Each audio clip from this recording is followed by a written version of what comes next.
Thank you po. Ito may tanong, Kuya Ramil. Good day, ma'am. Ask ko lang po, yung bang sap ng aloe vera can be considered as a rooting hormone for cuttings? Nakita po niyo yan sa YouTube. Opo. Ano po, hindi ko po masasabi sa inyo. Ano po kasi, kung tutuusin po, hindi po siya rooting hormone. Ang ano po, ang nagkakataon lang po siguro, o yung mga madaling Tumubo.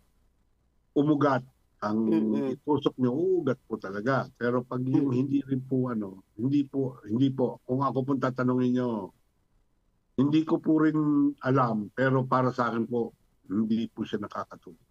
Oo, kasi po yung minsan napapanood natin sa YouTube, totoo yun, yung sinasabi mo na nakita sa YouTube, no?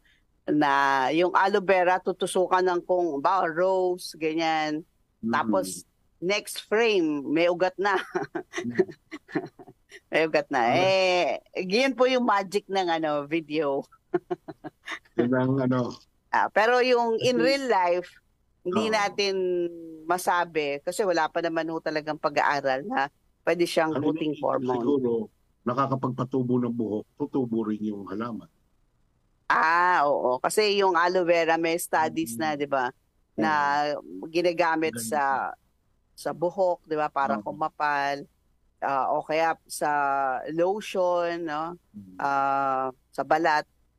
Nung bata ako, ganun din ako nilalagay ko sa ulo yung marami kaming aloe vera. Ang lalaki. Sinlaki ng braso ko yung aloe Oo, vera namin.